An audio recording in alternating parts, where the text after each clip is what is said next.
Perfect. So before we'll start, just welcome everybody to our usual weekly seminar. Just a reminder, right, there is a mailing list to the seminar. So if you're not on the mailing list and want to be on the mailing list, please email me. There is also the website for the seminar, which I usually send in the mailing list with links to, so there are, what it's usually on this website is videos of all previous talks, even a couple of years back, and also the names or even titles, if I already know them, of future talks. And also I want to say that if you know somebody who is interested to be on the mailing list, please distribute the announcement, spread the word. So that's all what I wanted to say. And now to the business. So it's a great pleasure to have today Sahar Diskin from Tel Aviv University. And he will give us the talk about recent exciting result about long cycle in percolated cube. Please, Sahar. Thank you very much for the introduction, and thank you all for tuning in.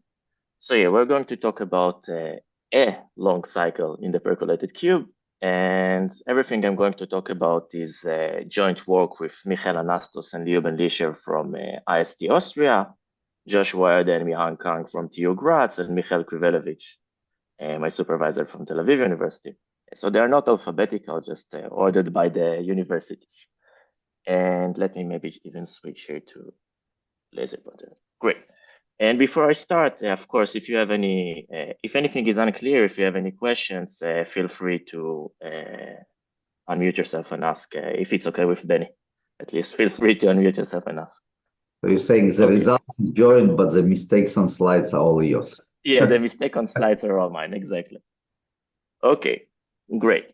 And let me start a bit with some background and motivation, and talk about the classical phase transition in the binomial random graph GNP. So just a reminder, what is the binomial random graph GNP? So we start with a graph on n vertices, and we're going to assume n is very large. We're thinking of the asymptotics in n. And we go over all the n choose two edges, and each one appears independently with probability p. We flip a coin. If it falls on head with probability p, it's a bias coin. We include the edge, otherwise we throw it out. So this is our model. This is the binomial random graph. And in this model, the very interesting changes occur when Pn is around 1. So what is Pn? So Pn is just the expected average degree. Every vertex has n, well, n minus 1 possible neighbors. Each one is retained with probability p. So this is the expected average degree, and very interesting changes occur when this is around 1.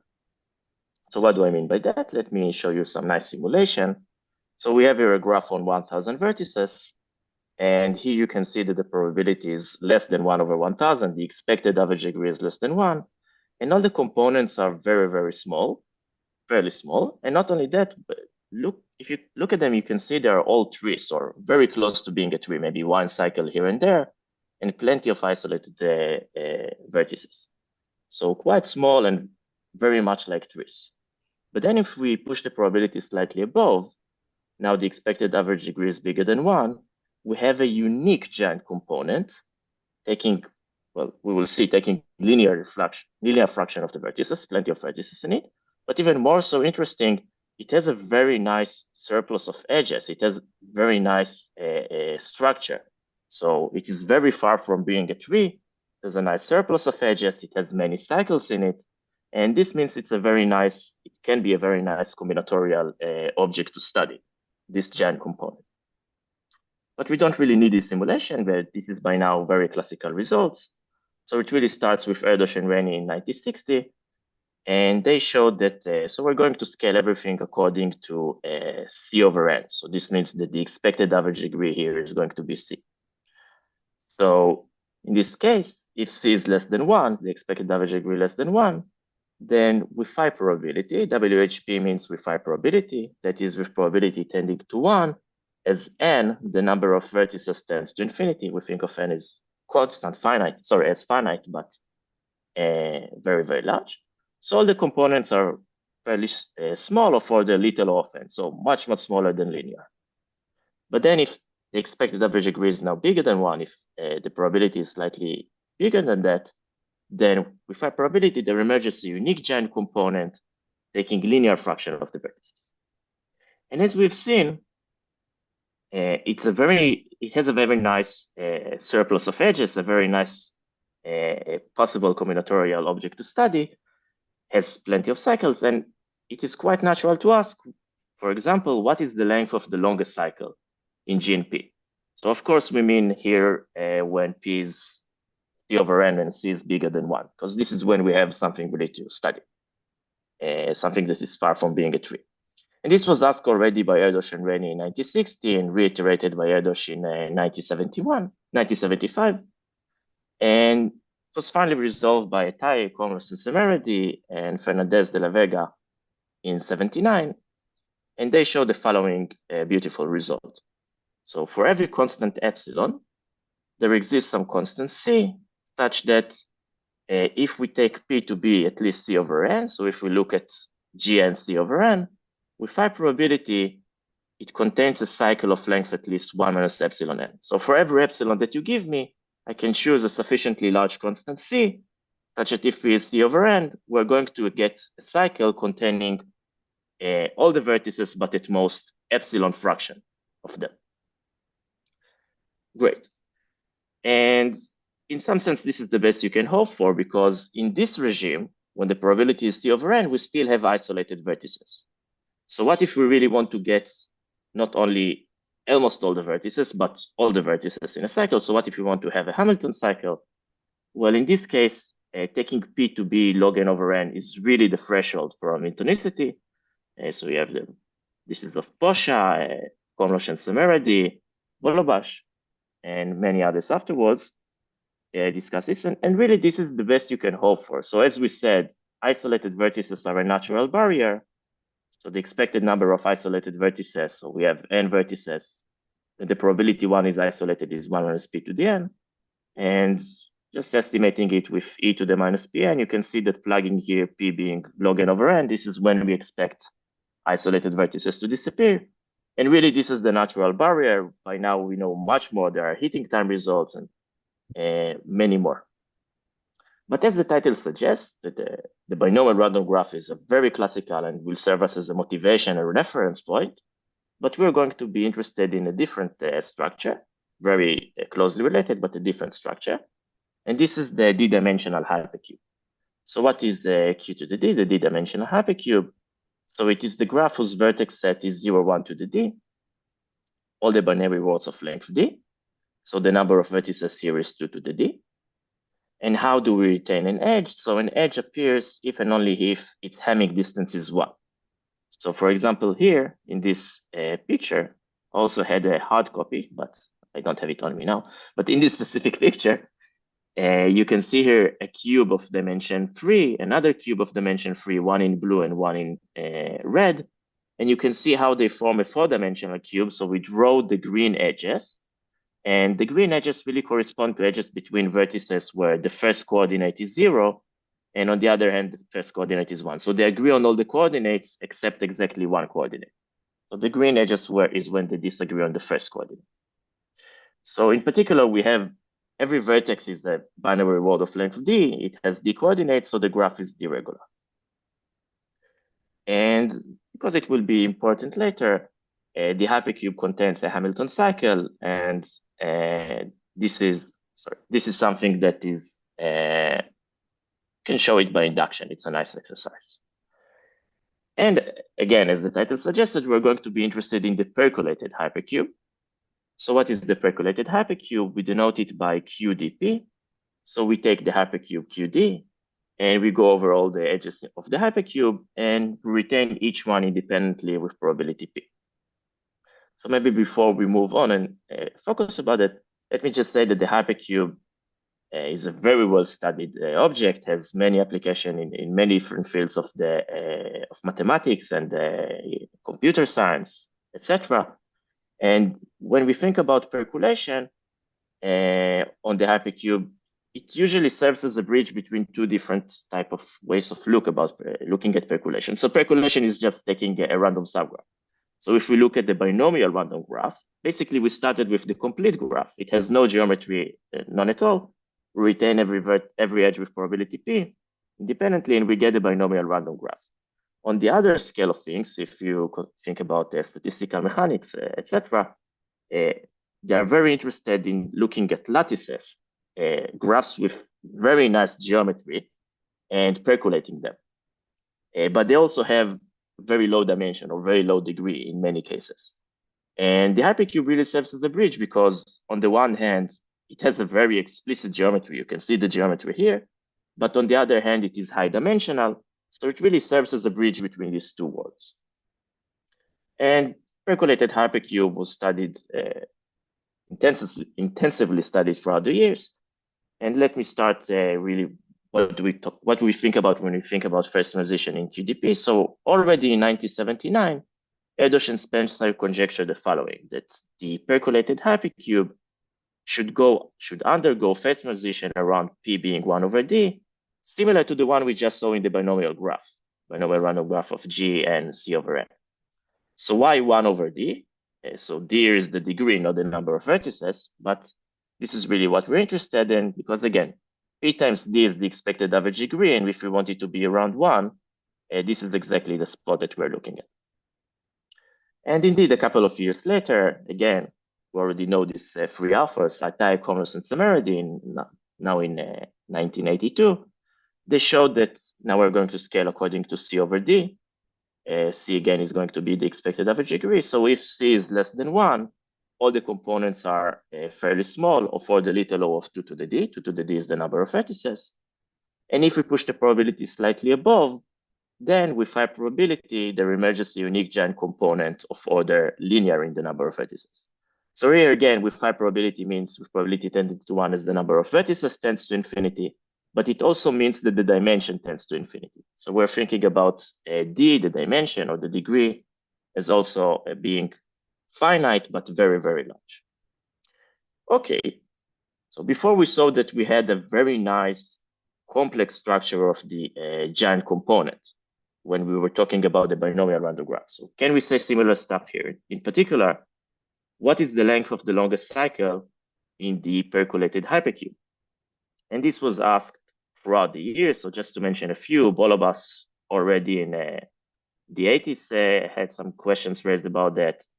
And it went on throughout the years, and maybe very notable as Fries and Kühn and Osthus in the ICM Congress of 2013, again, asked this question and raised some conjectures about it.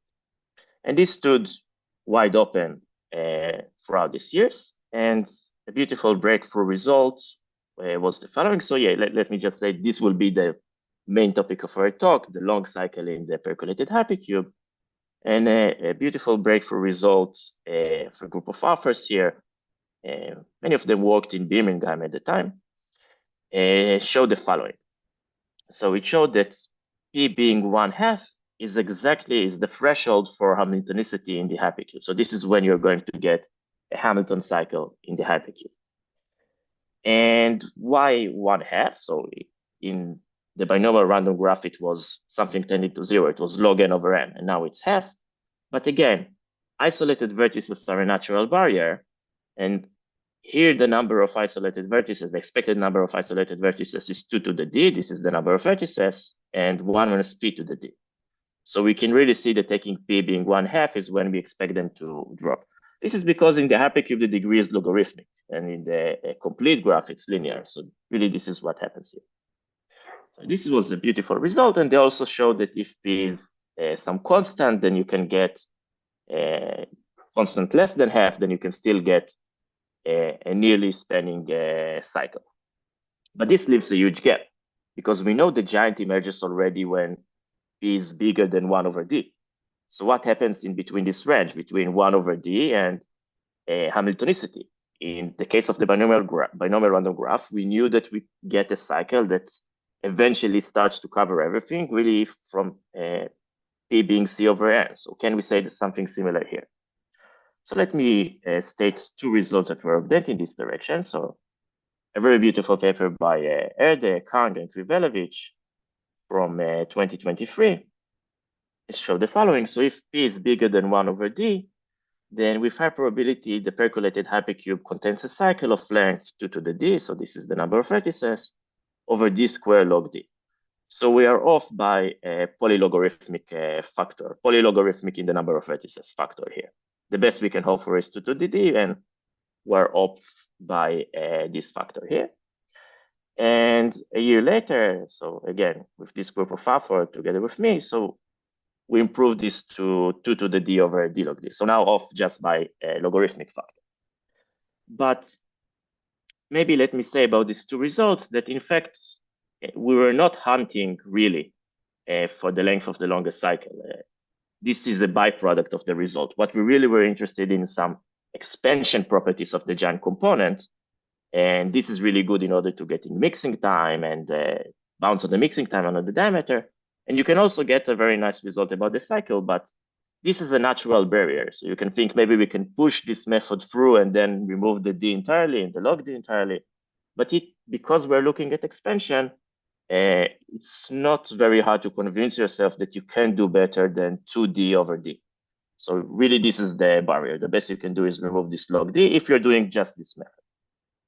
So this leaves us with the following conjecture, asked before and asked again by in this beautiful paper of Condon et al., which is the following. So if PD tends to infinity, so if we take P to be some omega of 1 over D, then with high probability QDP should have a cycle, a nearly spanning cycle, covering nearly all the vertices. So this is really the conjecture. And our main result confirms this conjecture in a strong sense. So this is of Anastos, myself, Joshua Erde, Michael Anastos, Joshua Erde, Mihan Kang, Michael Krivelevich, and Lyuben Lishev, and hopefully will appear on archive relatively soon. And let me state it let me state it precisely. So again, for every constant epsilon, there exists some constant C such that if we take P to be, well, at least C over D, then with high probability, QDP contains a cycle covering all but epsilon fraction of the vertices. So this is really the result of Ajtai, Komlós, and Szemerédi, but now in the setting of the percolated hypercube. Perfect. And are there any questions about the statement of the theorem? Good. So let me just maybe say something a bit less mathematical here, maybe, but still interesting, I believe. So Joshua, Mihan, Michael, and myself, we really thought about this problem for quite a long time. And apparently also Michael Anastos and Lyuben Lishev thought about it separately for quite a long time. And there was a very nice conference at IST Austria organized by Matthew Kühn, Dieter Miche, and Lyuben Lishev. And we met there and we discussed together with, they invited me there and I discussed this with Michael, Anastos, and Lyuben Lishev. And we started talking and we suddenly realized that while neither of us has really the tools to solve it, together we had all the tools to solve it. So really talking about it together, we realized that the combination of the ideas and a bit more work really could push it through. So this is a really nice example of where you have good ideas here, but the fusion of them really puts you in the right direction. Okay, great. So throughout the rest of the talk, I would like to give you some sense of what is the proof or the big steps of the proof. So of course, we won't go into lots of details, but I do want to give you a high level sense of how things look like. And maybe let me start by telling you how we're going to view the hypercube. So we're going to view it as some structure where at the very bottom, we have the all zero vertex. So this is the vertex with all coordinates being 0. And at the top, we're going to have the all one vertex, the vertex with all coordinates being 1. And in fact, we're going to look at the hypercube as having some sort of a layer structure. So what do I mean by a layer structure? So at the very bottom, we have, again, what is the all zero vertex? This is basically the set of vertices which have 0 coordinates being 1. And on the top, we have the set of vertices where D coordinates are being 1. We can extend this definition. So for example, here, what is the first layer, L1? So it's the set of vertices whose Hamming weight is 1. That is, they have exactly one coordinate being 1. Similarly here, D minus 1 coordinates being 1. So here we had only one vertex, and here we already have D vertices in this layer, because you have 0, you have 1, 0, 0, 0, 0, 1, 0, 0, etc. Similarly here. And in fact, we'll be very interested in these specific two layers. So the layer where we have D over 2 plus D to the 0.6 once, and D over 2 minus D to the 0.6 once. Now, why is this going to be very interesting for us? So as I already kind of hinted, the number of vertices in each layer grows, and it grows by a lot. And in fact, most of the vertices are concentrated around the layer with D over 2 indices being exactly 1, plus minus square root of D. So you can think about it if you think about the binomial distribution. So the mean here, the expectation here is D over 2, standard deviation being square root of D. So we anticipate the mass to be here. So if we go a little bit outside of the mass, so we look at D to the 0.6, we're going to have almost all the vertices of the hypercube just between these two layers, really close to the middle layer. So almost everything will lie here. And this already tells us that, in a sense, it's going to suffice to find a cycle covering almost all the vertices here between these two layers, and almost also, I mean, 1 minus little of C of 1. So little of C of 1 means something that tends to 0 as C tends to infinity. For example, 1 over C to the 1 over 100. Okay, so this is how we're going to look at the hypercube. We have the layers, and we're really interested in these two specific layers. And now I can give you some sense of the proof strategy. So it really has, like many things in life, it has 3 steps, but we need some step of 3 stages, but it has some stage of preparation first.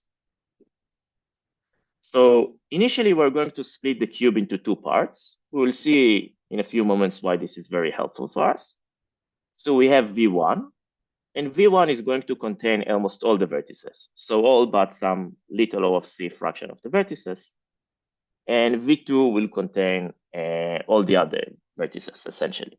So you can think that we do this at random. So with the appropriate probability, we put it into V1, and the appropriate probability into V2.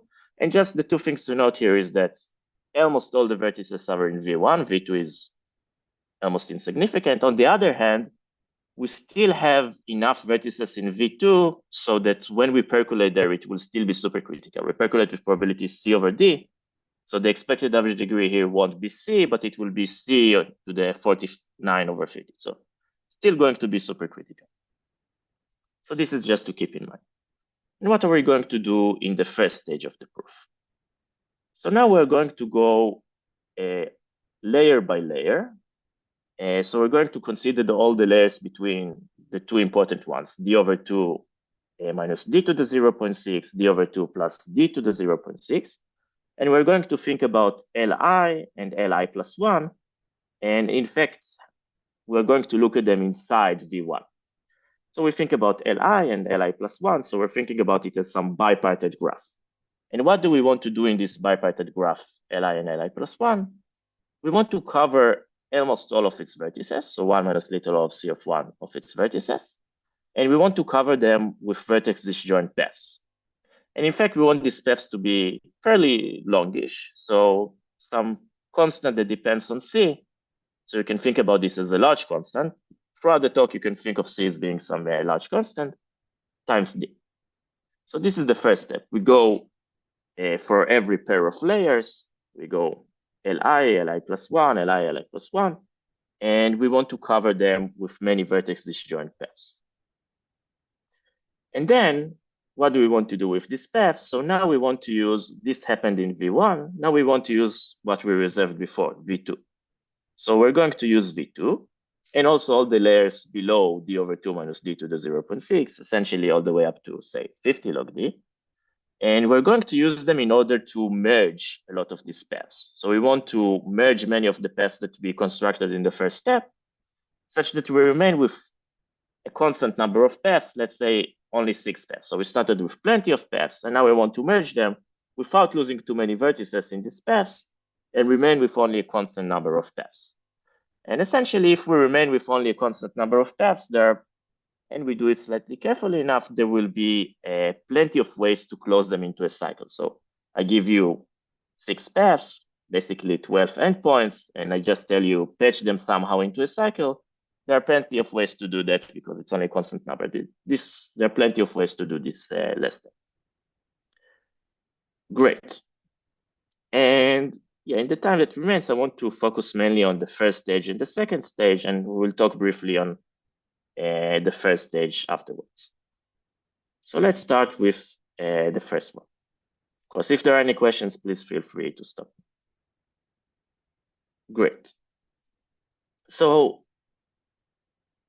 imagine that this is Li plus 1 and this is Li. And we're before percolation. We're looking at how it looks in the hypercube. So what do we have here? Essentially, we have here a bipartite graph. Now, the degree of every vertex here is going to be roughly d over 2, because what's the degree of every vertex downwards? So we take a vertex, we consider its coordinates, in particular, the 1 coordinates, the coordinates that are 1. And a neighbor downstairs is when we flip this 1 coordinate to 0. This is how we get to a neighbor here. And because this layer is around d over 2, we're going to have here around d over 2 plus little of d neighbors. And similarly here, every vertex, so we consider the number of zeros, and then we flip them into 1. This is how we get to a neighbor here. So essentially what we're looking at is a bipartite graph, and then we're going to percolate it with probability C over D. So because the degree here is D over 2, it's going to be very supercritical. The expected average degree is going to be around C over 2. And this is good for us. And as I said, we're going to actually think about it as a bipartite graph. And you can check that almost all the layers here are going to have some 2 to the d over square root d vertices, some constant. This is what happens when you're in the middle layer. And the degrees in this bipartite graph are some d over 2 plus minus little of d. And we percolate with C over D, which again means that we have a very, very supercritical. The expected average degree is very large. So why is this useful for us? So beautiful result of Krivelovich and Sudakov. It's one of many results in this paper called a simple proof of the phase transition, or phase transition simple proof, something along these lines. And they really analyzed their something called the depth first search process, depth first search algorithm, in order to both recover the proof about the existence of a giant component, but also show the existence of paths and cycles, recovering the result of Ajtai, Komlós, and Szemerédi, and more. And one result there is that if you take G to be a graph with minimum degree delta, and you think of P as being bigger than 1 over delta, so delta here is the minimum degree, so again, expected average degree bigger than 1. And you think about GP. So what is GP? Similarly to before, we take the graph G and we retain every edge independently with probability P. Then with high probability, it contains a path of length omega of delta. So if we go back to our setting, if we look at this graph and this speculation, it means that we can get a path of length D. But one path of length D is not enough for us, right? We want many paths of length D. In fact, we want to cover almost everything, and not only of length D, we want it to be something slightly stronger. But here's a very nice trick that you can do. So in our setting, in our specific setting, because this expected average degree is so large, every time we find such a path of length omega of D, we don't reveal too much randomness. We will only cover at most omega of D vertices. This means the following. It means that when I find this path of length omega of delta using the algorithm that they described, I'm not going to reveal many edges. I'm going to reveal edges only adjacent to some omega D vertices. So I'm not going to uncover the entire graph. I'm going to do it as some exploration process starting from vertex and uncover only a very few of them. So the second omega D is probably big O of D, yes? A big O, sorry, big O of D. Yeah, thank you. So we're not going to uncover a lot of them. At most, big O of D. Yes. Okay. And why is this good for us? So if we remove these vertices, we have a graph here on 2 to the D over square root D vertices, and this is the degrees. So if we remove some big O of the vertices, we're not going to affect the average degree by almost anything. So the graph still has very nice average degree. So now we can move to, if we have a graph with nice average degree, we can move to a graph with minimum degree being at least half of the average degree. So it's still D over 4-ish. And then we can run this process again. And we can then continue on and on. The point is we're going to get only, if you do it for this method, we will only be able to cover half of the vertices of this bipartite graph at best. And we're only going to get paths of length omega of D. But some nice modification of this idea really can get us everything. So if we want to obtain our stronger result, which will be almost all vertices, and the paths actually of length at least some c to the 1 over 10d, so no d, but some large constant before, what we really need to do is we need to do it in some, say, 2 steps. We want to build some auxiliary graph, which will be very unbalanced. So the sides of it will be very unbalanced inside. And it will be bipartite. And then we run a variant of the above process. And because we managed to find such one that is very unbalanced, when we run this process, actually, we'll be able to cover almost everything. So we need some preparation. We first find a fairly small paths of length corresponding proportional to C. And then we get an auxiliary graph. And then we run this process on this auxiliary graph, and then everything works.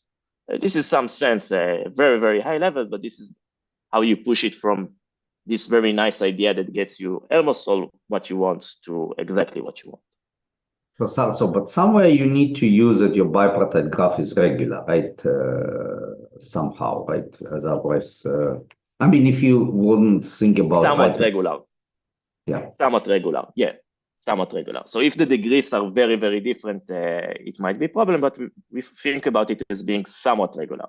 And in fact, also in this, when we get this auxiliary bipartite graph, it is not going to be very regular, but it is going to, there is some proportionality there, which is still good enough for us. Exactly. Okay, perfect. So what do we get then? So after percolation, we're going to get paths. Each one is going to be of length at least t to the 1 over 10d.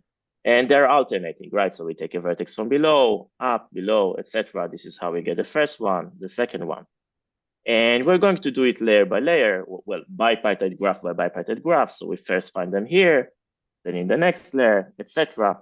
And we covered all the layer with these paths, covering almost all the vertices in these paths. So this is the end of the first stage. And now we want to move to the second stage. So we started with this guy here. And now we want to use V2 and the layers below in order to merge them. Essentially, we just want, we have, what happened after stage 1? I gave you the right proportion of vertices, right? So 1 minus little of C of 1 times 2 to the D vertices, but they're not in a linear cycle. They're in paths of length C to the 1 over 10D. And now I want to start merging them. And I don't want to lose a lot of vertices when I merge. I want to keep them of the right volume. So if I look at the total number of vertices in the structure, I want it to be of the right volume. But I want to reduce the number of paths that I have to deal with, because merging all of them at once when I have so many, it's nearly an impossible task. But if I manage to find some process that will reduce this to only a constant number of paths, it will be much easier to stitch them up together and get a cycle. So in stage 2, this is what we really want to do. And in order to do that, let me introduce some key object for us, which we will call a path extension forest. So it's a pair of families, fancy P and fancy F. And the first one is a family of paths, as it might suggest by the word we chose here. And the second one is a family of trees. And we also want them both to be vertex disjoint. So the paths do not intersect and the trees do not intersect in between themselves. So this is very important for us.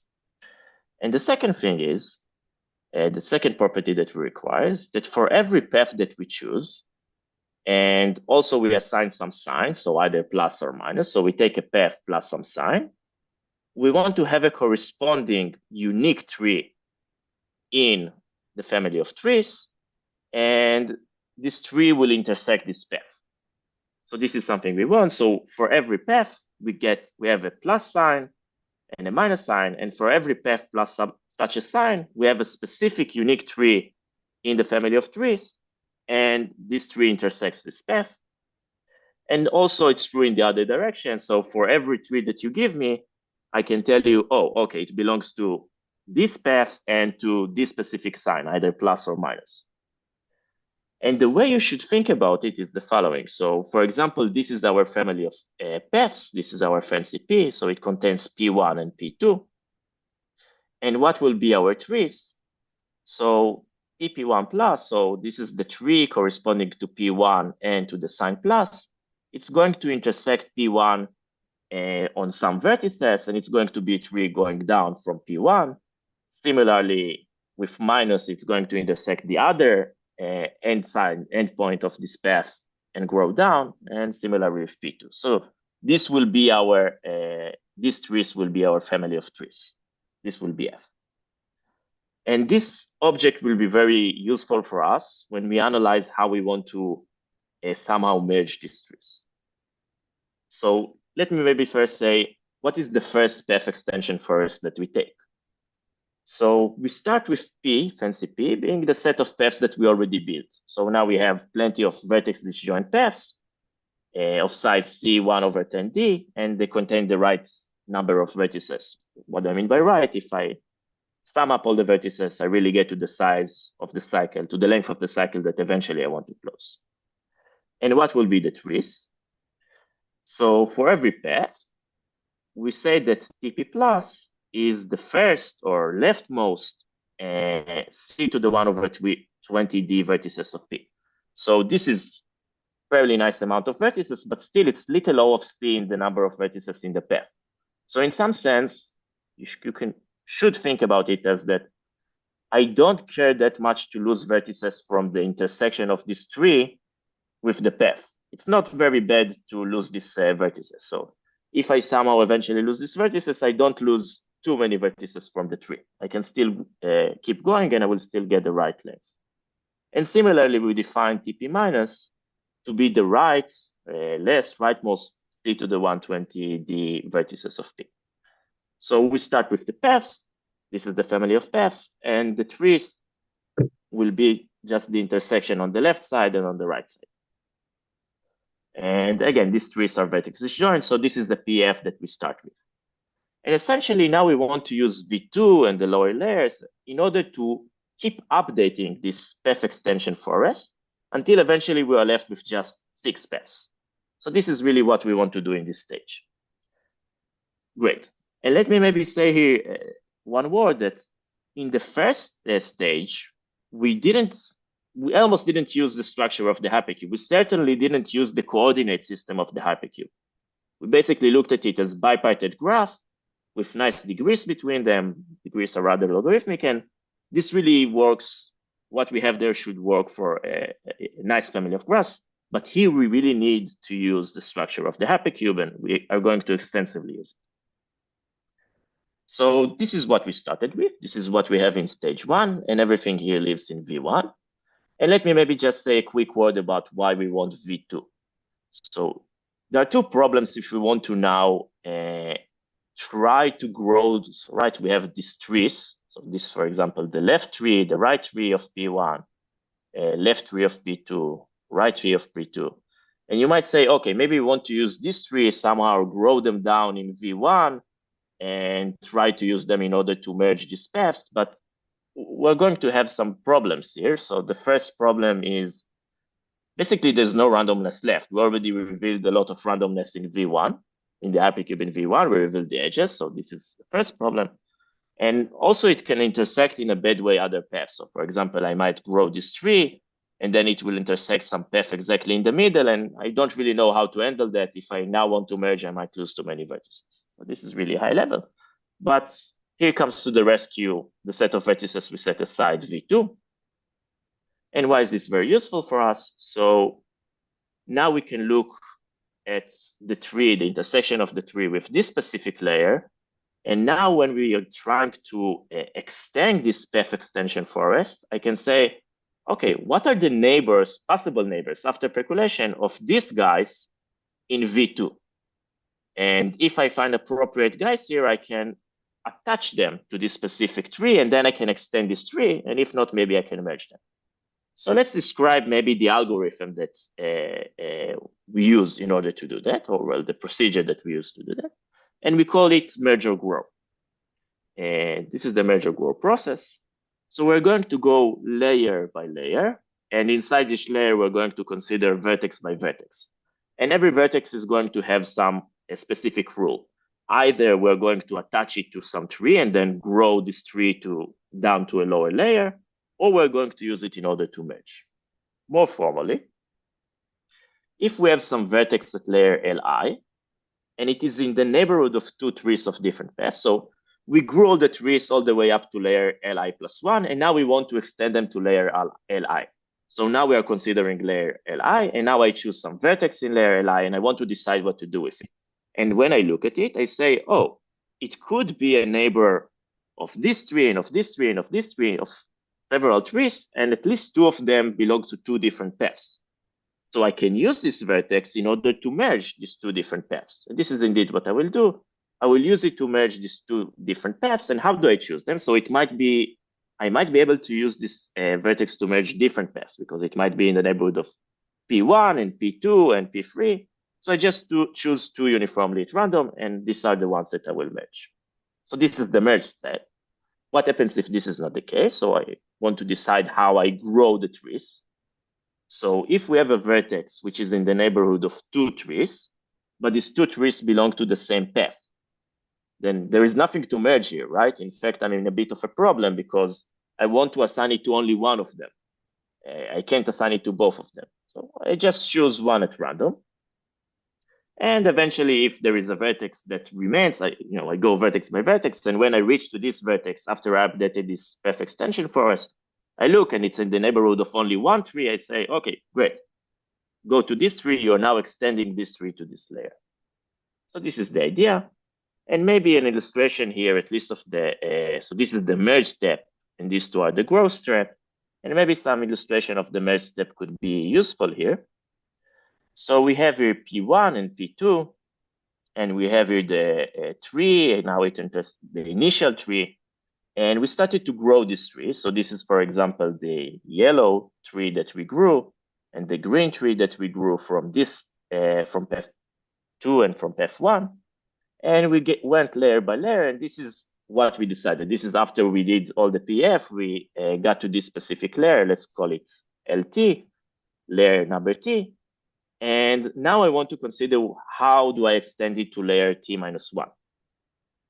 So if I consider layer T-1, I first look at what are the possibilities. So I look at the neighborhood and I see, okay, this specific tree perfect, this specific tree perfect, but these two trees, they have a vertex that intersects them. So some brown vertex that intersect the neighborhood of this tree and the neighborhood of this tree. So when I go over the vertices and I reach this specific vertex, it tells me, hey, look, I can be used for merging because I hang on it. I am in the neighborhood of a tree corresponding to P1 and to P2. So now I want to update my path extension forest. I want to use it in order to merge. And let's say it actually chose P1 and P2. So now instead of taking P1 and P2, I remove them from my family of paths and I insert a new path, which now reduces the number of paths. And this path will be basically P1. And I don't take all the leftovers here. So I just go all the way up to what I need to in order to get to this path going to this brown vertex. And then this is M1. Then using M2, I go back here and the remainder of P2. So note that we're losing a bit of the vertices here, but a tiny fraction because this is little of C from P1, little of C from P2. So we're happy. And this is how we extend this path. So now we get P prime. But I also need to tell you what are the trees that hang on this path? What is the trees that correspond to it?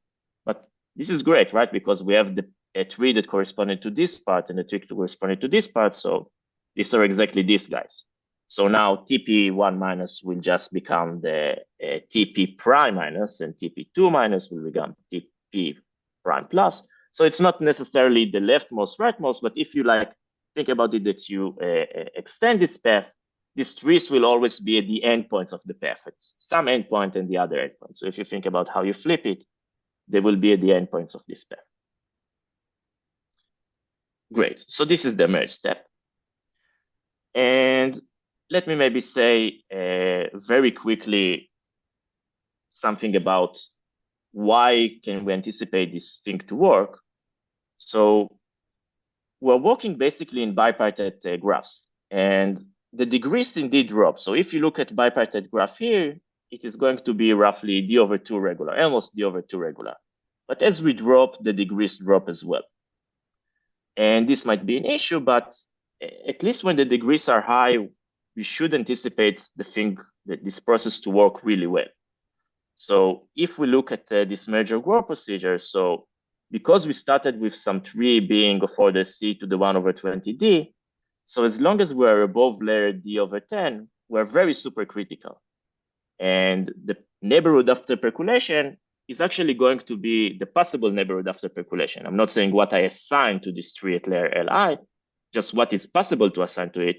It's going to grow. It's going to grow by a factor of C roughly, because the degrees are D and we percolate with C over D. And now I might not be able to resolve all of this because maybe some of these vertices were used in order to merge other paths. So they indeed are a neighbor of this tree, but they might be neighbors of other trees and were used in order to merge other trees. So I choose 2 uniformly at random. Maybe I didn't choose this guy. But it's not hard to convince yourself that this is just a vertex, the vertex that I'm considering. So consider some vertex at layer Li minus 1. It has at most some 10 to the C, say, typically, it has at most 10 to the C possible trees that it is a neighborhood, because after percolation, typically it's not going to have a degree bigger than 10 to the C. So the probability that I went through all these vertices, half of these vertices, and I assigned them to different trees, and these three, sorry, I used them in order to merge different trees, and these three remain unmerged, is something of this order. And then you really see why it's nice to start with some constant here. It leads to this constant here, which means it's much, much less than 2 to the minus D. And a union bound tells us that, union bound over the number of paths tells us that really not only we're able to continue this process, but in fact, the trees keep growing. So as long as we're above, if the tree wasn't used in order to merge, we have growing neighborhood. And we might have a problem in lower layers. So essentially what we do, let me say it briefly, just to give you a taste, we update the path extension forest until we reach this specific layer, say, and we grew. So we have at least D to the C many leaves in LD over 10 for every tree that wasn't used yet for merging. And now what we're going to do, we're going to find many disjoint subcubes. And these disjoint subcubes will have a vertex at this specific layer and another one in 50 log D. And we're able to do that. And if we consider this process, we can actually show that if we look at these subcubes, we can couple what happens there with some mixed percolation process on a lower dimensional hypercube. So we also retain some vertex with a certain probability. And there is a nice result of Osthus, Elboim, Krivelevich, and myself, stronger than what's written here, but essentially it says that if the expected average degree after percolation on the hypercube is bigger than E, then you're going to find with constant positive probability a monotone path. So now we have plenty of subcubes hanging from the leaves, and they're pairwise disjoint. So if we run the process for all of them, we're going to be able to extend the tree all the way down to log D. And in fact, the first step, the growth step where it is growing, is so robust that we're able to assign some specific set of indices for every tree, which are very useful for the analysis. So this is really just a taste of it, but very useful for the analysis and also very useful for the merging. Yeah, so this is the algorithm that, this is the stages that we do. And then once you're left with 6 paths, really fairly easy to patch them into a cycle. And let me wrap up with just some open questions. So first of all, is there typically a linear cycle in QDP when P is 1 plus epsilon over D? So first of all, our method works all the way through for C being at least, let's say 100, it certainly works, and we can push it to for C much smaller. You can already get a linear cycle for C being, if you really squeeze it, probably something of the order 2 times C. This comes from the monotone paths I very briefly mentioned before. So it would be very interesting to show really near the supercriticality if we can get a linear cycle. And another very interesting question, I think at least, is so think about the middle layer graph. So you take D over 2 and D over 2, the corresponding middle layer graph in the hypercube. And now the degree here is D over 2. So let's percolate with 2 plus epsilon over D, so we're supercritical. Is it true that there is a linear cycle in this path? So if you remember what we did, we looked at this bipartite graph, we found many pairwise disjoint paths of small order. But if we could show that, first of all, this is interesting on its own right, but if we could show there is a linear cycle there, then it would be very easy to merge these guys through the layers and get a long path in this probability. So it won't answer the first question, but it's very interesting on its own. And the last thing is the quantitative aspect of this question. So we show, essentially what we show is that with high probability, if P is C over D, then there is a cycle of length 1 minus 1 over some power of C times 2 to the D. Now, if you remember, I said throughout the talk that really what is a natural barrier is the isolated vertices. And isolated vertices are exponential. In fact, the result of Ajtai, Komlós, and Szemerédi really got to something exponential here. So is there a cycle of length 1 minus e to the minus some constant times C times T to the D? So can we really get something which is, this would be optimal in the quantitative aspect. Yeah, so I want to leave some time for questions, and I will wrap here. Thank you very much. Great. Thank you, Sahar, for interesting talk. So questions? Yes. You can unmute yourself, yes, and ask questions. Yes, Nemanja. It's a very nice talk and a very nice result as well. Just for the second one here in the middle layer, maybe I'm missing something. So can you show in the middle layer when you have big constant over D that you have a linear cycle? This is also interesting. No, this is also interesting. Even take here P to be large constant over D. Is there a linear cycle in the middle layer? Thank you. That's also very interesting. Yeah, I posed you the hardest one, but you're right. This is also interesting. What about if you want to find a linear path for the first 2 questions? So specifically in the hypercube, if you find the linear path at QDP, then you can take 2 copies of D minus 1 dimensional hypercube. So fix the first coordinate to be 0, the second coordinate to be 1. So if you have a path here and you have a path here, which is essentially what we're saying, then you can close them into a cycle. It's not as intuitive as in the as in GNP, but you can do that. So if you get a path here, you can also get a cycle. And I think, yeah, so here I'm not sure. I don't want to say something without thinking about it. Maybe something similar could work here as well, but I'm not on the top of my head. I'm not. Maybe the guys who first coordinate 0 versus coordinate 1 and. Yeah, I agree. It should work here as, yeah, I think it should work here as well. So I think path, if you don't care about the constant, path should translate to a cycle. Of course, here we're losing a lot in the length. Okay, thanks. Thank you.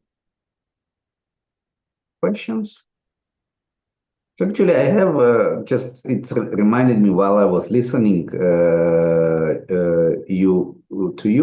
It's very interesting. So it reminded me some work I recently did with Abhishek Metuku and Shoham Letzter. So what we were interested in sublinear expanders, right? So it's a kind of weaker thing, so you cannot get it in your hypercube. We needed a degree polylogarithmic.